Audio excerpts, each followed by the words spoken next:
यहाँ पे इसी स्कूल में जो प्राइमरी स्कूल मोहल्ला चिल है, तो इसी के यहाँ पे सुबह से हमारे साथ जो यहाँ के मकामी लोग थे यहाँ पे, और इसके अलावा जो आपको एक जो है इसमें एक करैक्टर मिला था फुलैल सिंह जी, ये भी हमारे साथ बात करने के लिए जुड़े हैं। इनसे भी हम जानने की कोशिश करते हैं कि इनके साथ क्या कुछ मसला हुआ है।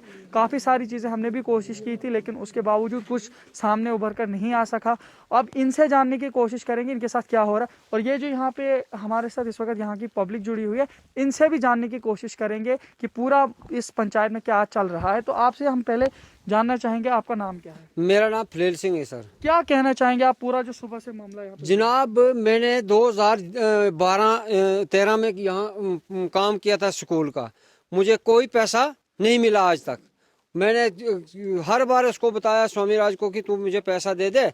बोलता है वो वहाँ से दाड़े लगाता है, भाई पैसे मैं दूंगा। मैंने पहले बोलता था मैं दे दूंगा, अब कोई पैसे नहीं दे रहा है। कई बार जडीओ को मैंने दरख्वास्त दी, सीओ को मैंने दी, पहले भी दी थी, आज भी दी। आज पैसा बढ़ा उसको, फिर मैंने सोचा चलो पैसा पहले नहीं दिया आज देगा। 9,99,000 पहले था, 3 लाख रुपए आज बढ़ा है उसका। तो उसने आज भी इनकार कर दिया कि नहीं दूंगा, मैंने नहीं देने हैं, तूने जहाँ जाना है वहाँ चला जा। तो आपके कितने पैसे बने थे? मेरा बना था 1,33,000 रुपया। तो आपको कितना पैसा मिला? उसमें से 52,000 रुपया पहले मिला था, बस। उसके बाद कोई भी पैसा नहीं दिया गया है। मतलब लगभग 81,000 आपका भी लगभग 81,000 क्लियर है। तो देने के लिए वो तो कह रहा है मैंने कभी पैसा इनसे लिया ही नहीं। जनाब, मैंने जो लोहा खरीद के लाया है एंगल बुटोत से, और बिल्डिंग जो दुकानदार है उसके बिल वगैरह आपके पास? बिल वगैरह उसी वक्त वो ले गया था मुझसे कि मुझे आगे ऑफिस में लगते हैं, बिल मुझे दे दो। तो बिल मैंने उसको दे दिए, तो बाद में पैसे देने के लिए इनकार कर दिया उसने। कहीं झूठ तो नहीं बोल रहे हो? बुजुर्ग हो? मैं श्री राम राम करके कहता हूँ, गीता माता की कसम करके कहता हूँ कि मैं झूठ नहीं बोलता हूँ। सिचुएशन है ये मेरी, क्योंकि मैंने काम किया है, लेबर लगाई थी, लेबर को भी मैंने पैसे दिए, वेल्डिंग मैंने करवाई, वेल्डिंग का भी पैसा मैंने दिया। अदरवाइज उस बंदे ने मुझे पैसे नहीं दिए। अब भी इनकार करता है कि मैं पैसे नहीं दूंगा। तो क्या करें? ऐसे जालिम के साथ क्या करें? एक बंदा थोड़ी स्कूल बना सकता है। हम लोगों ने बनाया मिलजुल के, तो पैसा हड़प कर दिया, तो कोई कुछ हमें देने के लिए तैयार नहीं है, इनकार कर दिया उसने। देखिए, जिस तरह से उन्होंने कहा था हमारे साथ कि कास्टिज्म पे बात हो रही है। यहाँ पे एक भगत हैं, आपका क्या नाम है? मेरा नाम सर रमेश कुमार है। रमेश कुमार भगत जी। तो जिस तरह से वो कह रहे थे कि आप भी शायद उन्हीं के गांव में रहते हो, तो आप मुझे बताओ, वाकई आप लोगों के साथ यहाँ पे जो ये बड़ी कास्ट के लोग हैं आपके साथ जाति का? नहीं सर, ऐसा तो हमारे साथ हुआ नहीं आज तक। प्रीतम सर हैं हमारे इधर मास्टर, हमारे बच्चे यहाँ पे पढ़ते हैं। ऐसा तो हुआ नहीं आज तक सर हमारे बच्चों के साथ, हमारे साथ ऐसा। तो फिर स्वामी राज जी जो स्टेटमेंट दिए थे उसमें स्टेटमेंट सर फिर ये हिसाब से गलत है वो बंदा, फिर इस हिसाब से फिर हो सकता है। फिर हमारे साथ तो ऐसा हुआ नहीं आज तक सर। ये प्रीतम सर अच्छे हैं, हमारे लिए अच्छे हैं, सब कुछ वजीफा देते हैं, बच्चों को सब कुछ करते हैं, हमारे लिए अच्छा। तो मेरे डैडी के पैसे भी थे उसके पास। किसके पास? वो स्वामी राज के पास। कितने थे? कोई 5-6 हज़ार रुपये। डैडी मेरा मर गया था, तो आप उसको कौन मांगेगा? मैंने सुबह उसको मांगे तो बोलने लगा नहीं है मेरे पास, उसने काम किया ही नहीं था इधर। तो उन्होंने किया था?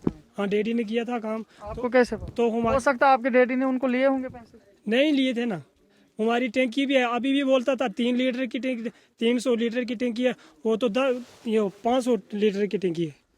तो बोलने लगा नहीं है, तो ली थी टैंकी इधर ही अंदर, वो फट गई है। आपका क्या नाम है? राजेश कुमार। आप ही भगत हो? हाँ।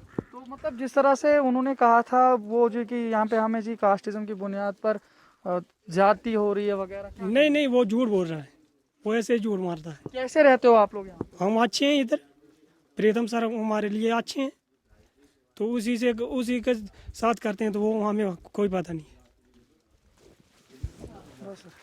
ठीक है। ये होटल डोडा दरबार आपकी खिदमत में मुकम्मल इंतजामात के साथ पेश कर रहा है बिना दूर गए ही शादी और महफिलों के आला इंतजामात अब आपके डोडा में। नगरी डोडा में ITI के पास बने इस 6 मंजिला होटल में न सिर्फ निजी PG और मेल फीमेल सैलून है, बल्कि इसमें मेहमानों के लिए माहिर खिदमतगार और मुकम्मल एसी आलीशान कमरे, निजी कार पार्किंग, मुकम्मल इंटरनेट सहूलियात, फायर सर्विसेज, CCTV सर्वेलेंस और साफ शफाफ गर्म और सर्द पानी के अलावा होटल में रेहान नामी रेस्तोरां भी है, जिसमें मुल्की और गैर मुल्की पकवान के अलावा कश्मीरी वाजवान की सभी चीजें फ्री होम डिलीवरी के साथ दस्तयाब है। मजीद मालूमात के लिए राब्ता करें 7051100550 9906015865। अस्सलाम वालेकुम, आदाब नाज़रीन, शुभम चैनल डोडा से मैं आपका मेज़बान इदरीस फलाही। इस वक्त मैं पहुंच गया हूं उस इलाके में जिस इलाके की खबर मैंने कुछ चंद दिन पहले तरसील की थी, जिसमें हमारे साथ स्वामीराज भगत जी जो मोहल्ला चिल, जून भगवा और ब्लॉक असर से आए थे हमारे स्टूडियो में। आपने वो रिपोर्ट देखी थी, उसमें उन्होंने कुछ एलिगेशंस लगाए थे जो प्रीतम सिंह टीचर हैं इन पर, और हमें ज़रूरत महसूस हुई कि हम इनके साथ भी उस स्टोरी के हवाले से बातचीत करें। उस हवाले से हमें मौके वारदात पर जायज़ा लेने के लिए आना पड़ा, यहाँ पे देखना पड़ा कि सिचुएशन क्या है, जिस तरीके से एलिगेशंस लगाए थे स्वामीराज जी ने, और फिर क्या वो एलिगेशन सच थे या जो चीज़ें उनको बजट में काम के लिए दिया गया था वो उन्होंने पूरा किया था या नहीं। इन तमाम चीज़ों की जानकारी के लिए जब हम आज यहाँ पहुँचे तो यहाँ पे तकरीबन हम 2-3 घंटे तक फ़िलहाल पूरे मामले को समझे कि ये मामला है क्या, और पूरे मामले की छानबीन करने के बाद अब हम इस नतीजे पर पहुँचे थे कि हम इस मसले को सॉर्ट आउट करते, लेकिन उसी दौरान यहाँ से स्वामीराज भगत जी यहाँ से फ़रार हुए। उन्होंने हमारे साथ बात करने से बिल्कुल भी जो है सीधा इनकार कर दिया, और उन्होंने ये कहा कि आप इनके साथ बात करिए, उसके बाद हमारे साथ बात करेंगे बाद में, लेकिन मैं अभी यहाँ पे बात करूँगा नहीं। आपको पूरी जानकारी देते हैं, लेकिन उससे पहले सवालात कोशिश करते हैं पूछने की प्रीतम सर टीचर से, जो कि इस वक्त हेड मास्टर इंचार्ज हैं प्राइमरी स्कूल मोहल्ला चिल के। आपका इस्तकबाल करते हैं हम शुभम चैनल डोडा में। सबसे पहले मैं शुक्रगुजार हूँ सर आपका कि आप मेरा पक्ष सुनने मेरे स्कूल में आए। बहुत बहुत धन्यवाद सर आपका। मैं आपसे ये जानना चाहता हूँ, जिस तरीके से मेरे पास एक रिपोर्ट आई है कि आपके यहाँ स्कूल का जो बजट है, जहाँ तक मेरी जानकारी है 9,99,000 रुपये का बजट आया था, जिसमें बताया जा रहा है कि आपको स्कूल की एक बिल्डिंग तैयार करवानी थी, आप यानी कि गवर्नमेंट को, और कंट्रैक्टर के नाम से, जो कंट्रैक्टर यहाँ पे काम कर रहे थे स्वामीराज जी, उनको वो पैसा आया था। और आप पूरी थोड़ा सा उसके बारे में मुझे डिटेल दीजिए, उसके बाद मैं आपसे मज़ीद वार्तालाप करूँगा। सर डिटेल थोड़ी लंबी है। स्वामीराज जी जो भगत है, उन्होंने ये इस स्कूल के लिए बिल्डिंग के लिए ज़मीन दी थी 2010 में। तो उस वक्त एक ऊपर से सर्कुलर था कि जो ज़मीन देगा वही बिल्डिंग बनाएगा। उसने ये बिल्डिंग कंप्लीट की है अभी 2021 जो हैंड ओवर टेक ओवर किया मैंने दिसंबर 19 को। तो उसका 9,99,000 पूरा अमाउंट था सर। उसमें किचन, बाथरूम, बिल्डिंग, रैंप, झूला वगैरह सब कंप्लीट करके देना था सर।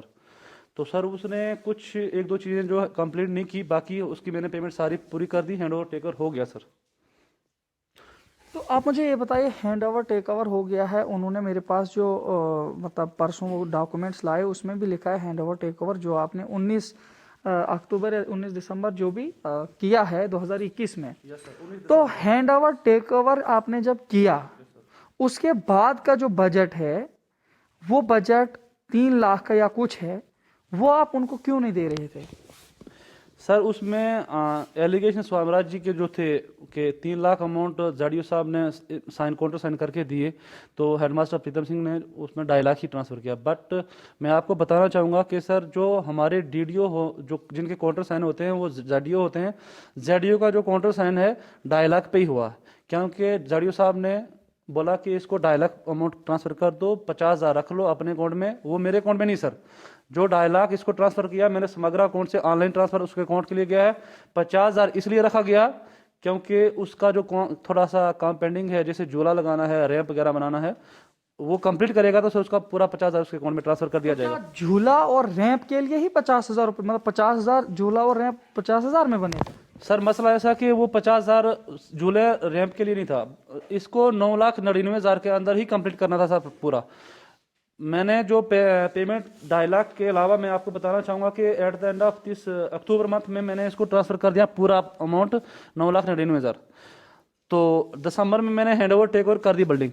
उसके बाद सर कुछ डिस्ट्रिक्ट डोडा के नहीं, हर जगह की कुछ बिल्डिंग अमेंडमेंट थी, जहाँ पैसा कुछ कम हुआ था वो ऊपर से ही हमारे डिस्ट्रिक्ट डोडा की कुछ 50 बिल्डिंग शायद बड़ी हैं, जिसमें माला मेरी स्कूल की बिल्डिंग भी थी, जिनको अमाउंट बढ़ा गया है।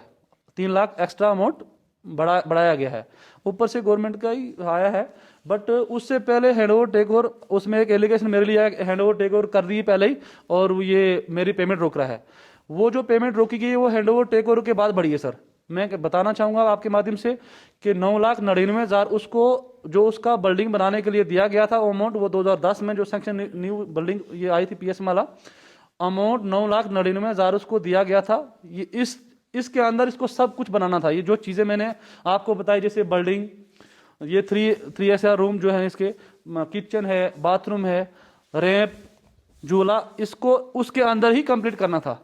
बट उसके अंदर भी उसने कंप्लीट नहीं किया। जय साहब ने बोला कि इसका अमाउंट फिर से कोई बड़ा है तो उसमें ये कर देगा, कोई बात नहीं, आप हैंड ओवर टेक ओवर कर दो। Hand over take over according to मैंने अपने सीओ साहब के आर्डर के मुताबिक, ZDO साहब के आर्डर के मुताबिक हैंड ओवर टेक ओवर हमारी जो ये VLC कमेटी मेम्बरान हैं, सरपंच साहिब हैं, उनका भी रेजोल्यूशन पास हुआ कि आइंदा जब तक हैंड ओवर टेक ओवर नहीं होगी तो बिल्डिंग के लिए सर पैसा एक्स्ट्रा नहीं आता कुछ भी। जब तक हैंड ओवर गवर्नमेंट के हवाले ये बिल्डिंग जाएगी, उसके बाद एक्स्ट्रा पैसा जब भी कुछ भी करवाना होगा तो वो गवर्नमेंट का तभी आएगा जब ये हैंड ओवर टेक ओवर होगी। उसके लिए मैंने हैंड ओवर टेक ओवर 19 दिसंबर को कर दिया था सर। मैंने कोई गलत नहीं किया था, क्योंकि 9,99,000 इसको पेमेंट मैंने पूरी दे दी थी, उसका मेरे पास पैसा कुछ नहीं था। जब अक्टूबर में मैंने पेमेंट ट्रांसफर कर दी तो मैंने नवंबर नहीं दिसंबर 19 को मैंने हैंड ओवर टेक ओवर कर दिया। इसका लेने देना कुछ नहीं था सर। तो आप मुझे ये बताइए, उसी में जैसे अभी यहाँ पे जब बात चली थी उसमें ये आया था कि जैसे उन्होंने भी बताया और आपने भी बताया कि 9,74,000 रुपया अमाउंट जो पहले उनके खाते में गया था, अब उनका 25,000 रुपये बचा था, जिसमें से वो कह रहे हैं कि 15,000 उनके खाते में गए हैं, लेकिन 10,000 कहाँ गए वो उसका पता नहीं। उसका आप जवाब दीजिए सर। एक्चुअली में इसका 9,99,000 में से 9,74,000 इसको हमने ट्रांसफर कर दिया था, क्योंकि मुझसे पहले मेरे साथ एक मैडम है सुमना देवी, कुछ मतलब 2015-16 में मैं हाई सेकेंडरी टॉपले में ट्रांसफर हो गया था। यहाँ अजय राणा इंचार्ज हेडमास्टर थे, उन्होंने पेमेंट की थी बाथरूम की। यहाँ मसला ये है कि ये बंदा हमेशा डिफॉल्टर है सर। अजय राणा सर जो हेडमास्टर इंचार्ज थे, उन्होंने 1,09,000 पेमेंट ट्रांसफर कर दी बाथरूम की। इसने माना कि मैं गरीब आदमी हूँ सर, मेरे पास पैसा नहीं है, तो आप ट्रांसफर कर दो, उसके बाद मैं टंकी चढ़ा दूंगा। Sir till date Ajay Rana की ये गलती भुगतनी मुझे भी पड़ रही है। अजय राणा सर ने कोई गलत नहीं किया था, उसको पेमेंट ट्रांसफर की, इसने टंकी नहीं चढ़ाई, बाथरूम की फिटिंग नहीं की। उसके बाद अजय राणा सर को भी वही इल्जाम लगाया जो मुझे आज लगा रखे कि अजय राणा मुझे पैसे मांग रहा है, रिश्वत मांग रहा है।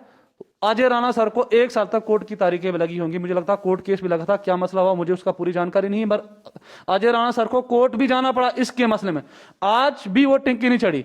अब 25,000 मेरे अकाउंट में था, समग्र अकाउंट स्कूल के अकाउंट में था, उसमें से 15,000 झूले के लिए था, झूला प्लस रैंप इसको बनवाना था। 10,000 मैंने इसलिए वो दूसरे खाते, किसी अपने खाते में ट्रांसफर नहीं किया सर, मैंने एक दुकानदार को ट्रांसफर किया है।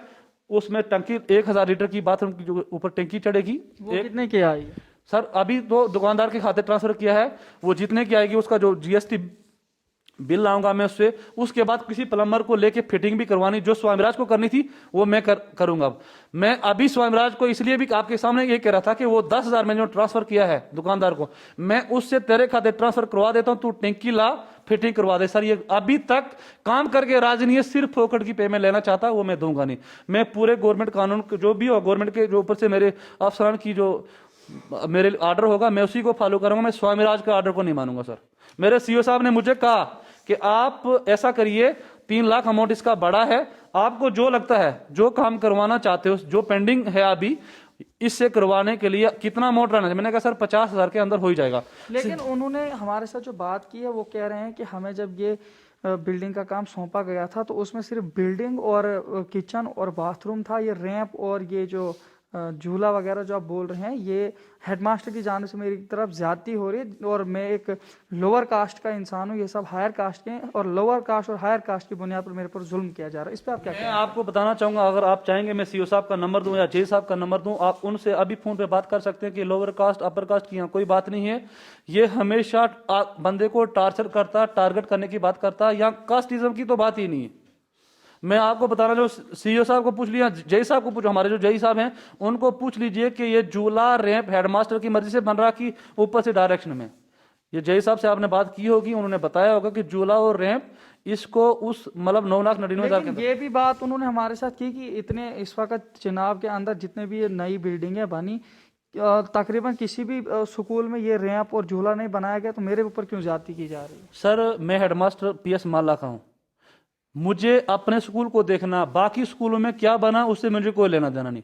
जो डायरेक्शन मेरे स्कूल के लिए जो ऊपर से दी गई है, मेरे स्कूल के लिए जय साहब ने बोला झूला बनेगा, झूला बनने के फिर मैं पेमेंट नहीं करूंगा सर। वो पैसा या झूला बनेगा, नहीं बनेगा तो मैं पैसा वापस ट्रेजरी को गवर्नमेंट के खाते ट्रांसफर कराऊंगा, स्वामीराज को नहीं दूंगा सर। मैं अपने कानून का ड्यूटी करूंगा, स्वामीराज के कहने से ड्यूटी नहीं करूंगा सर।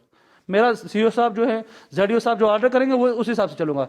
आप मुझे ये बताइए, जिस तरह से ये 3 लाख का अमाउंट आया था, उसमें आप भी कह रहे हैं 2.5 लाख रुपए का जो अमाउंट है उसके खाते में चला गया है, और 2.5 लाख उसके खाते में चला गया है, वो उसने भी हमारे साथ स्टेटमेंट में कहा है।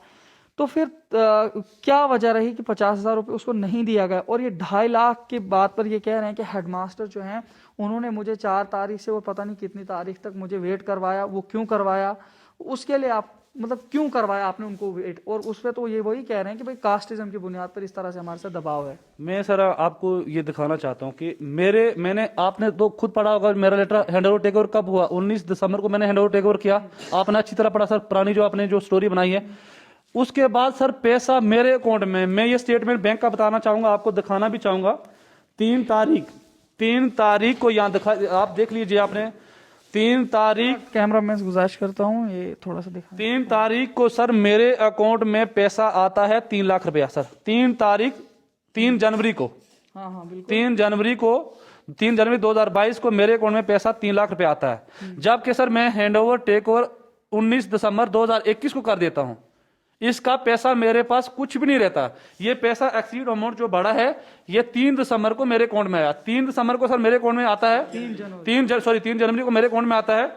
तो उसके बाद मैं सर 4 जनवरी को, ये भी दिखाओ सर, आप देखो, 4 जनवरी को मैं इनवाइस बना लेता हूं सर। एक दिन भी नहीं सर, 3 को आता है, 4 को इनवाइस ZDO साहब के अकाउंट में साइन। देखो सर, ZDO साहब स्वामीराज पिछली जो स्टोरी आपने बनाई उसमें बताता है कि ZDO साहब प्रीतम सिंह मास्टर जो है उसको 3 लाख की इनवाइस साइन करके देता है और प्रीतम सिंह मेरे खाते में 2.5 लाख देता है। सर हमारी जो DDO अथॉरिटी होती है वो ZDO साहब होते हैं। ZDO साहब मुझे 2.5 लाख पे, मैं आपको दिखाना चाहता हूँ कि 2.5 लाख पे इनवाइस साइन करके देते हैं कि 3 लाख के।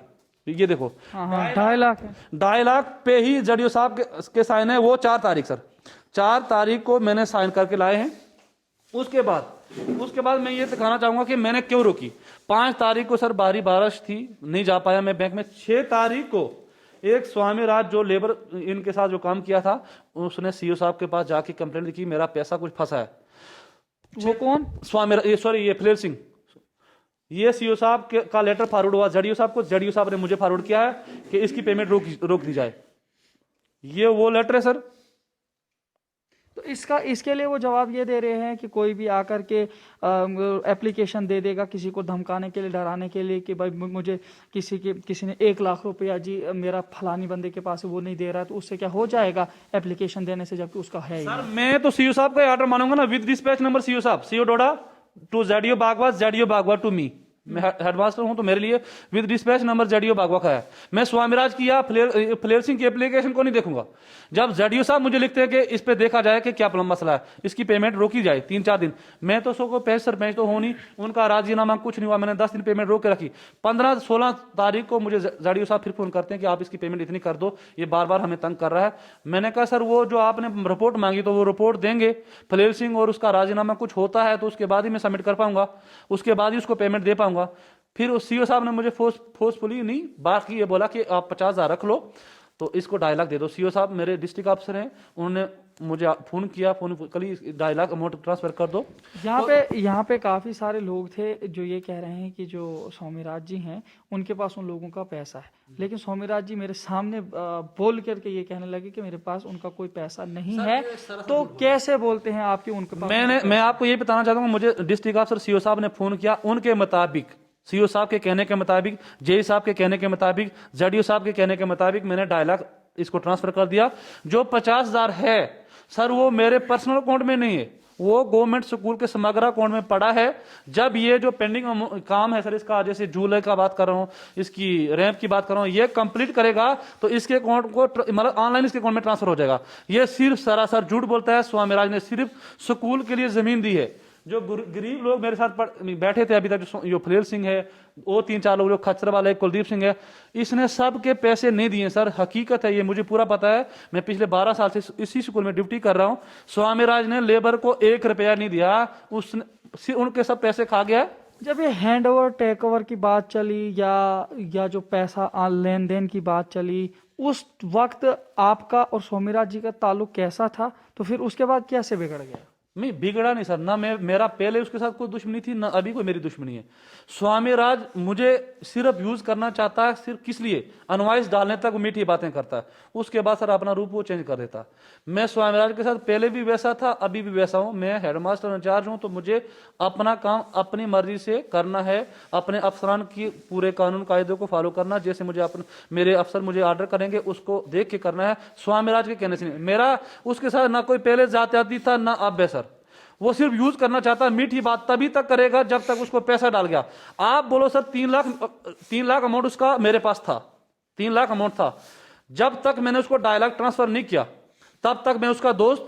2.5 लाख ट्रांसफर हो गया तो मैं उसका दुश्मन बन गया कि वो जो 50,000 मेरे अकाउंट में पड़ा, समग्र अकाउंट में स्कूल में, वो 50,000 उसने आपके पिछली जो स्टोरी है उसमें बताया गया वो 50,000 में हड़प करना चाहता। हड़प करना होता, मुझे मौका था सर, मैं वो 3 लाख की जगह पहले बोलता कि मुझे दे यार, उसके बाद तुझे ट्रांसफर करो। मैं सर ऐसा आदमी ने, मैंने स्वामीराज से ना कोई चाय का कप पिया, ना इससे कभी कोई गाड़ी की लिफ्ट मांगी है। मैं अपनी जो ड्यूटी, अपना फर्ज अपने हिसाब से निभाता हूँ सर। तो नाज़रीन, ये थे यहाँ के जो हेडमास्टर हैं, इंचार्ज हैं, और हम आपको ये बताने की कोशिश कर रहे हैं, जानकारी देने की कोशिश करेंगे कि हम यहाँ पे सुबह लगभग 11-12 बजे पहुँचे हैं। 11-12 बजे से लेकर के लगभग 2-2:30 बजे तक हमारा यहाँ पे पहले मैंने इनको पूरे स्कूल में इनको बिठाया, मैंने पूरी कहानी को समझा कि आखिरकार यहाँ पे मसला क्या है। पूरी कहानी मैंने जो सुनी, लेकिन यहाँ के बुजुर्ग हैं यहीं पे बैठे हुए हैं, मैं इन्हीं से, इनकी ज़ुबानी आपको जो है यहाँ आज क्या कुछ हुआ वो कहानी सुनाता हूँ। और फिर स्वामीराज जी जो है यहाँ से भाग गए। तो हम वो क्यों भागे, और प्रिंसिपल आज हमारे साथ बात कर रहे हैं, लेकिन मसला यहाँ पे ये भी है कि किस तरीके से जो है करप्शन को उजागर किया जा रहा है, किस तरीके से पेमेंट्स की बुनियाद पर लड़ाइयाँ झगड़े, छोटी छोटी चीज़ों पर जो है मीडिया को इस्तेमाल किया जाता है। तो मैं नहीं चाहता कि मेरे मीडिया की वजह से, मेरे रिपोर्ट की वजह से किसी का घर उजड़ जाए, या किसी की पेमेंट रुक जाए, या किसी का नुकसान हो जाए, या किसी के साथ नाइंसाफ़ी हो जाए। उन तमाम बुनियादों पर जब उन्होंने हमारे साथ परसों स्टेटमेंट दी है, उसके बाद हमें ज़रूरत महसूस हुई कि हम प्रीतम जी से भी बात करने की कोशिश करें। लेकिन सुबह जब हम यहाँ पे आए तब तक हमें वर्बली, कागज़ों के हिसाब से, हर हिसाब से लगता था कि जिस तरह से स्वामीराज जी ने हमारे साथ बात की है वो सच्चे हैं। लेकिन सुबह यहाँ पर जिस तरीके से बातचीत हुई, उनमें उनकी खामोशी हमारे साथ जतलाना, अब हमने उसको शूट नहीं किया। हम चाहते थे कि इस मसले को ऐसे सॉर्ट आउट किया जाए, लेकिन वो सॉर्ट आउट नहीं हुआ। आखिरकार जैसे ही सच्चाई सामने आने की बारी आई तो उन्होंने हमारे साथ स्टेटमेंट देने की कोशिश नहीं की। उन्होंने काफ़ी सारी बातें की हैं, और यहाँ पे बहुत सारे लोग थे, उन्होंने भी बातें की हैं, लेकिन एक बुजुर्ग थे जो गौर से सुन रहे थे हमारी पूरी बातों को। हम जानना चाहेंगे कि सुबह से लेकर के हमने जो मसला किया है, फिर उसके बाद आप लोग किस नतीजे पर पहुँचते हैं, और आप ही फैसला करिए कि इस पूरे मसले में कौन दोषी है। सर, आपसे हम आपका नाम जानना चाहेंगे। मैं नहीं बोलना चाहता हूँ कि ये लड़का मेरा, मैं क्या बोलूँ साहब जी। अच्छा, मैं आपसे आपका नाम जानना चाहता हूँ। मेरा नाम कुलदीप सिंह है। आप सुबह से यहाँ पे थे, आप मुझे ज़रा बताइए यहाँ पे पूरा हुआ क्या। हम सुबह जब आए तब से आप बैठे थे, पूरी स्टोरी ज़रा बताइए। हम आए थे इस चीज़ के लिए कि हमने इधर काम किया था, खचरे लगाई थी इधर, ये बिल्डिंग का काम चल रहा था इधर 2016 में। तो 2016 में उसके बाद इसके बहुत बार मैंने इसको बोला भी कि पैसे दे दे। तो मेरा इसने बैंक से भी कटवाया था पैसा थोड़ा सा। तो यहाँ से मैं इसको बोल रहा था ये पैसा किसके लिए, तो साइन ले रहा था, बोल रहा था ये तेरी अनमाइश डालनी है थोड़ी सी, तो ये फार्म पे एक साइन करवाया था। मैं अनपढ़ आदमी था, मेरे को क्या पता क्या इसने क्या करना क्या नहीं करना है। वैसे बात है, पता लगा मेरे को 1-1.5 महीने के बाद कि इसने साइन मेरे लिए हैं। वो केसीसी लोन इसने निकाला था, केसीसी इसने लोन निकाला था, तो वहाँ मेरी गारंटी डाल दी थी इसने। तो जब मैं बैंक में गया तो मैं बैंक मैनेजर साहब से मैंने पूछा कि ये सर मेरी गारंटी ये किस हिसाब से डाली है, क्या किया है, मैं कोई मुलाजम नहीं कुछ नहीं हूँ। तो बोलने लगा तेरी इधर गारंटी डाली है। तो मैं बटोत में गया, उसके बाद फिर तो वहाँ वो मैंने अपने पैसे बंद करवाए। उसके बाद पैसे नहीं कटे, 5,500 रुपये तो जो था तो मेरे अकाउंट से भी कटा था। तो बाकी पैसा तो इसने दिया नहीं सर। अभी 2022 चल रहा है। आपसे मैं ये सवाल जानना चाहूँगा, जो ये प्रीतम जी हैं और जो स्वामीराज जी हैं और आप यहाँ के लोकल हैं, आपको क्या लगता है इस पूरे मामले में अगर जब छानबीन करेंगे तो क्या लगता है आपको कौन सा बंदा जो है मतलब इसमें दोषी ठहरा जाए? गलत तो सर स्वामीराज है। जितनी भी इधर पब्लिक है, जिससे भी पूछोगे ये कैसा बंदा है, ये गलत बंदा है। हम ना किसी की साइड लेंगे ना कुछ, गलती है स्वामीराज है। किस हिसाब से? सर जिसको भी पूछो ये कहीं पैसा देना होगा, यहाँ ऐसा झूठा मोटा मीडिया में चला जाएगा, किसी के पीछे चला पड़ गया तो बस एक दूसरे के साथ बस चलता रहेगा। जहाँ जी आज इधर चलो आज इधर चलो, बस झूठ मूठ बोलना है बस।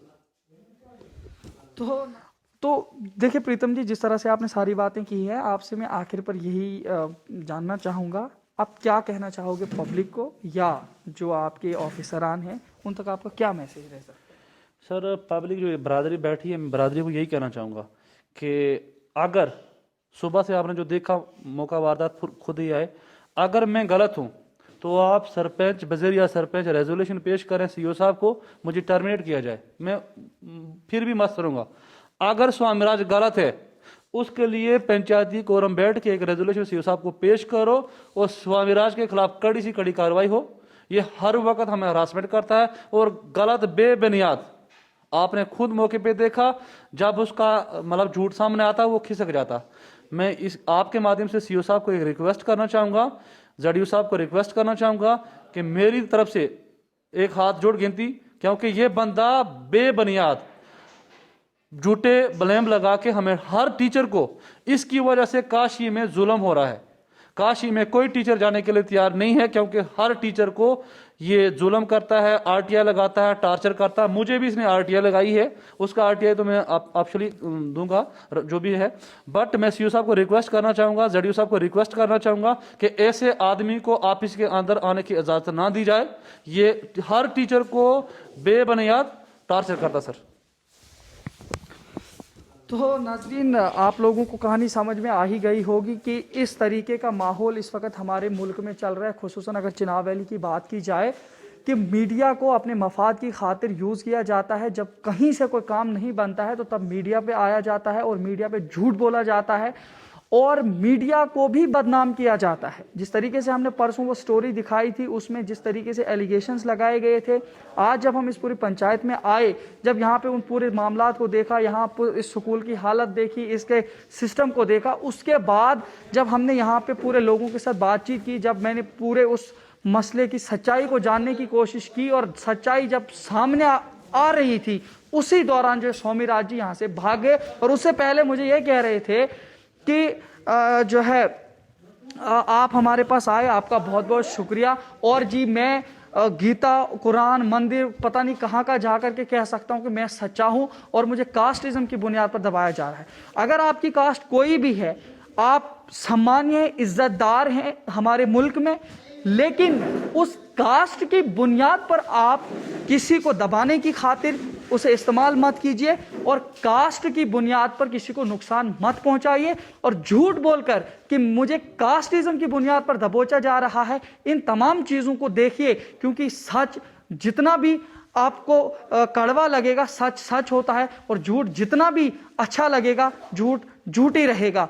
जिस तरीके से हमने यहाँ पूरी चीज़ें उगलने की कोशिश की, उसके बाद हमारे साथ जो स्वामीराज जी हैं उन्होंने ये तक भी कहा कि अभी काफ़ी सारे मीडिया के लोग भी हैं, हम उनके पास भी जा सकते हैं। ज़रूर जाइए, लेकिन झूठ की बुनियाद पर क्यों आप मीडिया को इस्तेमाल करते हो? अगर आपको लगता है कि आप जो है झूठ बोलने के लिए मीडिया को इस्तेमाल कर रहे हैं, तो हरगिज़ मेरे पास खुसूसन नहीं आइएगा दोबारा कोई भी जो झूठ की बुनियाद पर मीडिया को इस्तेमाल करे और हाथ जोड़कर किसी भी तरीके से अपनी रिपोर्ट कवर करवा के और वहां पे किसी दूसरे इंसान को बेइज्जत करने की कोशिश करे। और आज यहाँ पे आने का मकसद हमारा यही था कि कौन सच बोल रहा है और कौन झूठ बोल रहा है, लेकिन हमने यही पाया कि सादगी की आड़ में झूठ बोल करके इस तरीके से इमोशनल किया जाता है इंसान को लगता है कि इसका जैसा दुनिया में कोई सच्चा होगा ही नहीं। लेकिन खास करके मैं फिर से एक बार बोलता हूं कि आपके इलाकों में कोई भी मसला हो, सच्चाई के बिना आप झूठ की बुनियाद पर मेरे साथ न्यूज करने हरगिज मत आइए, क्योंकि आप लोगों के वजह से हो सकता है मैं कहीं अदल करने में नाकामयाब रहूं या किसी को इंसाफ देने में नाकामयाब रहूं, किसी के साथ नाइंसाफी हो और उसमें मैं शामिल रहूं। यह मैसेज मैं आप लोगों को पहुंचाना चाह रहा था, और आज यही चीज यहां से उभर कर सामने आई कि मैं यहां पे पहुंचा और यहां पे पूरी सच्चाई जब मैंने जानी तो उसमें जितना मुझे लगा उसमें कहीं ना कहीं स्वामीराज जी ही गलत साबित होने लगे। और जब उनको ऐसा मालूम हुआ कि अब मुझे यहाँ पे बचने की कोई सूरत नहीं है, तो वो यहाँ से भाग गए और उनको कोई केस चल रहा है, पता नहीं क्या हो रहा है, तो पुलिस भी यहाँ पे आई हुई थी, तो फिर वो पुलिस के पास जाने की यहाँ पे कहने लगे कि मुझे पुलिस के पास जाना है। हो सकता है वो कल ये बहाना बनाएंगे कि मैं वहाँ पे बात करने के लिए तैयार था लेकिन मुझे पुलिस ने बुलाया था। मैं आप लोगों के सामने यही वाज़ेह करना चाहता हूँ कि उन्होंने काफ़ी सारे बहाने और हीले तलाश करके यहाँ से निकल गए। यहाँ गाँव के लोगों ने उनको काफ़ी हद तक समझाने की कोशिश की कि आपको जो काम गवर्नमेंट ने दिया है आप उसको करो, और जो पेमेंट आपकी है, प्रीतम जी ने हमारे साथ सीधा मेरे साथ बताया कि मैं उनको जो है ये पेमेंट दिलवा दूंगा, किसी भी तरीके से इनको ये इंस्टॉलमेंट, ये पूरी 50,000 की जो है उनको दे दूंगा, लेकिन जो स्कूल के लिए रैंप और जो स्कूल के लिए झूला है वो जो है दिलवा दे। हमने इस बारे में जो है स्वामीराज जी से बात की, उनसे कहा कि आप जो है ये हमारे साथ मीडिया पे बात करके बताइए कि आप झूला बनाएंगे, आप रैंप बनाएंगे। तो उन्होंने इस बात को इनकार कर दिया। फिर इन लोगों से यहाँ पे जो मकामी लोग इनसे बात की तो वो यही कहने लगे कि ये वर्बली बहुत कुछ बोलता है, लेकिन जब इसको सबूतों की बात आती है तो सबूतों के दौरान ये भाग जाता है, सबूत के लिए कोई चीज़ नहीं छोड़ता है और ये कागजात को तेजी से लेता है, किसी भी तरीके से चालाकी से, उसके बाद लोगों को टॉर्चर और ब्लैकमेल करता है। तो जिस तरीके से मैंने आपको परसों बताया था कि प्रीतम जी अगर ब्लैकमेलर या जो है रिश्वतखोर होते या रिश्वत की बुनियाद पर या कास्टिज्म की बुनियाद पर स्वामीराज जी को जो है जुल्म करने के लिए उतावले हुए थे, तो इनको जो है टर्मिनेट किया जाना चाहिए था। लेकिन आज मैं आपसे यह कह रहा हूं कि प्रीतम जी और यहां पूरी पब्लिक और काफी निचोड़ने के बाद जब हमें यह मालूम हुआ कि स्वामीराज जी ही गलत थे, जो काफी सारे दाव खेलने के बाद मीडिया का दाव भी खेल गए और इस तरीके से मीडिया को इस्तेमाल करके मीडिया को भी बदनाम किया जाता है और इस तरीके के खेल करके लोगों के साथ नाइंसाफी भी होती है। तो मेहरबानी करके दोबारा कोई भी शख्स हमारे पास ऐसे ना आए कि जब उसको कोई भी रास्ता ना मिले तो वो मीडिया का इस्तेमाल करके किसी को दबोचने की कोशिश करे। फिलहाल इसी तरह देखते रहे शोम चैनल डोडा। अपने मेजबान इद्रिस फलाई को दीजिए इजाजत, मजीद पेशकश करेंगे, तब तक के लिए अल्लाह हाफिज।